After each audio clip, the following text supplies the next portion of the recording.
Midtown Spotlight, where we are shedding a spotlight on local businesses, entrepreneurs, and community leaders in Toronto. Today, we have a very special guest. Ken is here from Willets Point, which is a photography studio located near Yonge and Lawrence here in Toronto. Ken has such an amazing story to share, from leading a successful career in investment banking to moving to Hong Kong, where he opened his first photography studio in 2008. And since then, he has taken on a wide variety of projects all over the world in all sorts of shapes and sizes. I found out about Ken and Willets Point when I first switched careers from finance into real estate and needed to get my own business cards and website done. And he guided me through all of that, and I cannot recommend him enough. I was amazed to hear his story and how he came to own his business here in Toronto. So, hey, Ken, I'm so happy to have you on here today. How are you? Pretty good, pretty good. Really excited to be here and good to see you again. Yeah, it's so good to see you. And I'm excited to get, another fresh headshot done with you at the end of January. I'm looking forward to it. So I will have you kick us off by telling us a bit about you and your story. Yeah, so bit of a boring story actually. I grew up in New York City.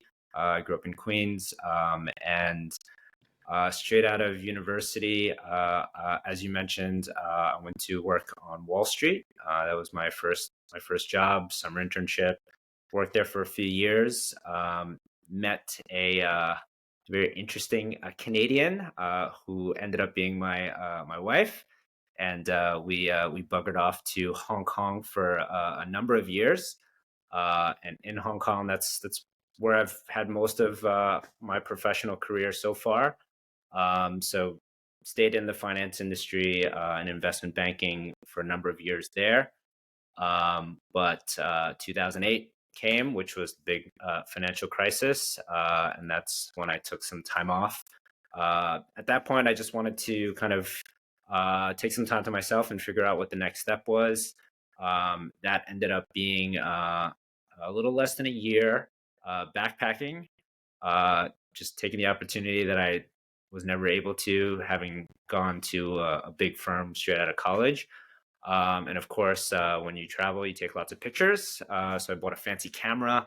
And at the time, read books. There was no YouTube really at the time. So I read a lot of books and I listened to a lot of podcasts, and left my hostel and just started shooting. So kind of self-taught myself photography that way. And then when I got back to Hong Kong after the trip, decided to hang my shingle out there and call myself a professional photographer, which was a bit ambitious at the time.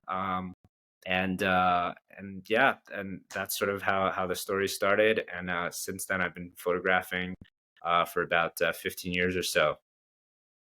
Okay, wow, 15 years. That's amazing. So you've come a long way in 15 years. And I love hearing your story and how you self-taught yourself, and now to see where you are and you're working with all sorts of professional clients. It's amazing. And I know where the name Willets Point came from, but maybe you can share that story of how you came up with the name of your business.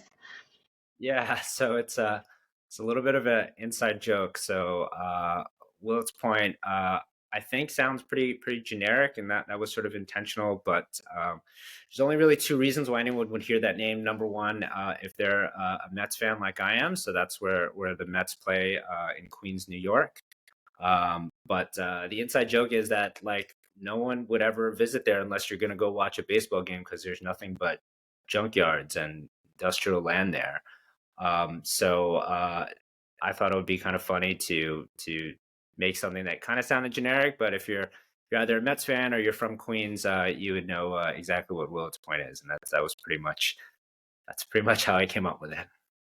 Yeah, yeah. At first, I remember when I met you, I just assumed that maybe your last name was Willett. That's what I had assumed. So a couple of times I wrote you emails and I had to catch myself where I almost used your last name Willet, but then I realized I looked on your website and I saw the story of how you came up with the name, and I love how you've tied in like your personal story to the name. I think that that's very cool. And I remember when I came in, getting your headshot done can be a little bit nerve wracking. It's not a lot of people feel comfortable getting their photo taken, and they can be very picky. I found that you definitely took that stress off of my shoulders when I came in and got a headshot done by you for my business. And I just wanted to know, how do you navigate that? Like, how do you make people feel comfortable when they come into the studio? Yeah, I mean, I think it's really unfortunate. Something I learned pretty early on in taking these sessions is that, yeah, a lot of people are nervous, and it's not very fun. And it almost reminds me of going to a dentist a little bit. And I kind of thought, I thought that was really unfortunate. And being behind the camera, of course, I don't really share that stress necessarily. But yeah, so I mean, for me, the best way to go at it is just to be human about it, and try to just have a nice conversation, like a chat, like kind of like what we're having right now. And usually that kind of helps. Number one, forget that there's a camera pointed right at you. But number two, kind of let the guard down, and that's when natural kind of expressions, natural smiles, hopefully, and some natural flow will kind of come out, and that generally will show in your photographs. And that's generally the look that I'm trying to go for. So it's almost like the goal, even though I shoot mainly corporate portraits, is to make it not look too corporate. I think there was maybe a time, maybe in the 80s or 90s, where like corporate photography needed to be like, you know, I'm strong, or, I'm intimidating, or I'm serious. I mean business. But I think the trend now, maybe with social media, is to be a little more human, and to be personable. So that's generally what I strive for all of our portraits. Yeah, absolutely. 'Cause the more natural that they look, the better I find. The more that people feel like, oh, this kind of feels like me, the more that they'll probably use the photo, and yeah, it just doesn't look so stiff. I remember when I came into you, I was like, I refuse to cross my arms. I'm not crossing my arms. Every realtor crosses their arms in photos. I'm not doing it. You're like, okay, that's fine. You don't have to cross your arm. So that Yeah, was pretty funny. and it's so weird, like, I tell this to a lot of clients, that sometimes you don't really necessarily know what makes you look good. Some people do, that's great. Some people don't. Most people don't, I think.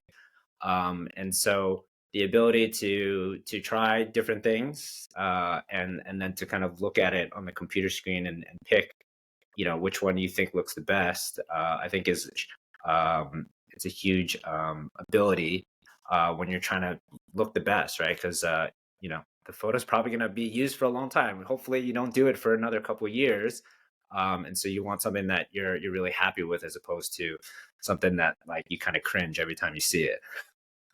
Yes, 100%. If you don't want this to be back in elementary school where it was photo day and they gave one shot, maybe two shots, and then it seemed like it was a very slim chance that it was going to turn out in a way that you liked. You don't want this to be like that. Yeah, you don't want to leave that to chance. Yeah, yeah. So, Ken, I've got to ask you, why portraits? Why corporate headshots? Because I know you have been in photography, like it's something that you're really passionate about. You've said it yourself, you've done this for 15 years and you've taken photos of all sorts of things. So, why did you end up specializing in doing corporate headshots?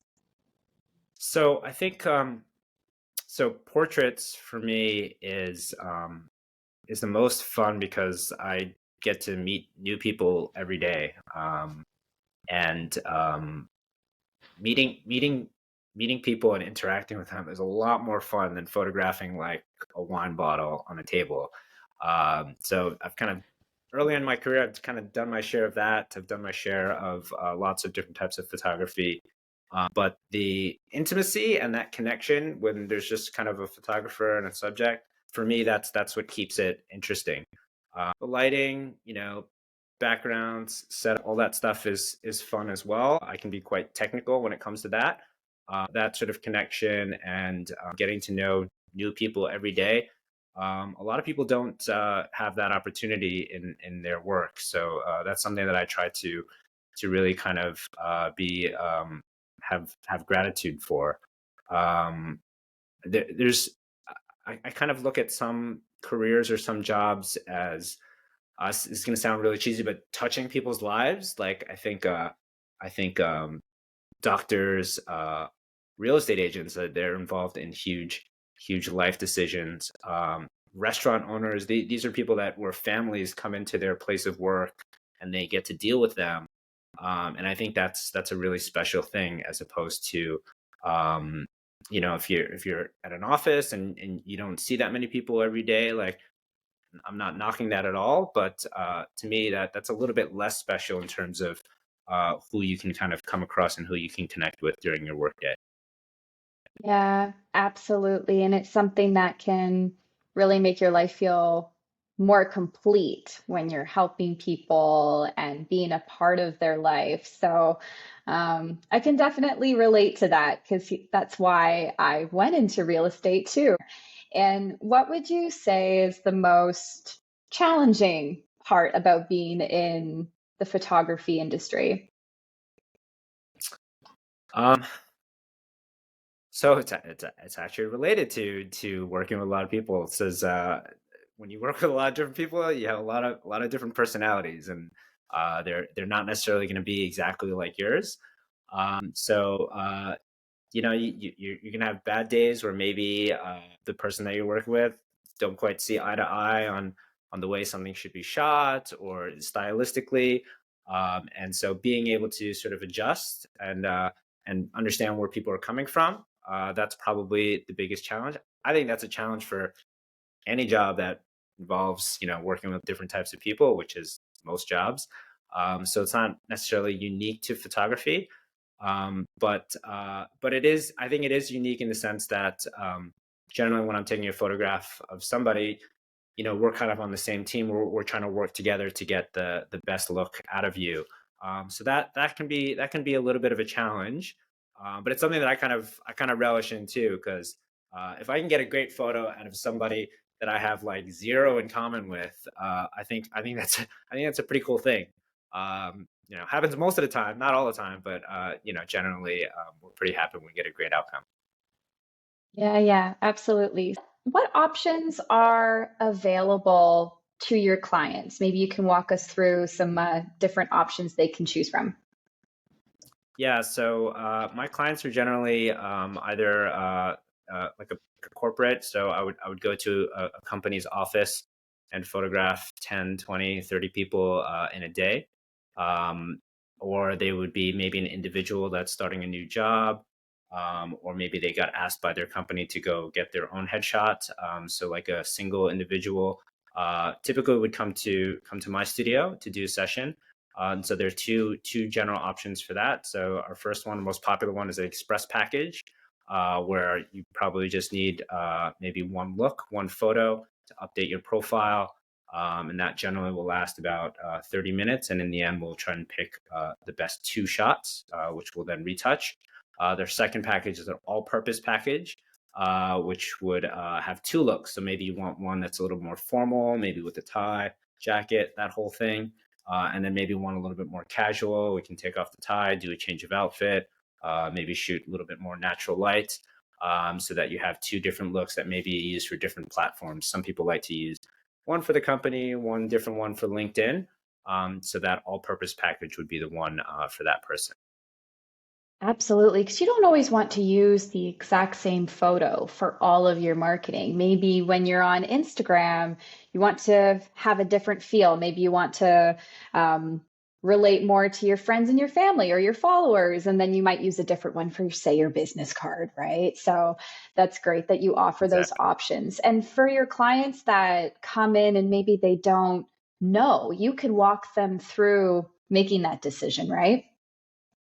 Yeah, I mean these are things that most people don't think about day to day, but maybe you work at a big bank, but you specialize in an industry like tech or startup or something like that, where everyone wears t-shirts, but in your industry, everyone wears ties. So you probably want to have a shirt with a tie. But if you go to a conference where, it's full of t-shirt and hoodie wearing, um, entrepreneurs, then you don't want to be the only photo on that page where you've got the tie and you look kind of dorky. So yeah, those are the types of things that I try and help my clients think about. Basically, the end use of where their images will end up showing up. Absolutely. So you really work with what the client needs and wants and what they're kind of seeing for their vision of their headshot. So I think that that's fantastic. And there's options available. Things don't, it's not like a one size fits all type of situation. So that's where your expertise definitely comes in to figure out what will look best and work best for that person, right? So completely love what you do. Cannot recommend you enough. Before we wrap up here today, do you have anything else you want to share or any questions for me, Ken? Not really, other than, I'm excited for you and the work that you're putting together. I know creating Hey, content is not easy, and it takes a lot of work and dedication. So yeah, I'm really excited to see everything come together, and to checking in every now and then to check out your other spotlights.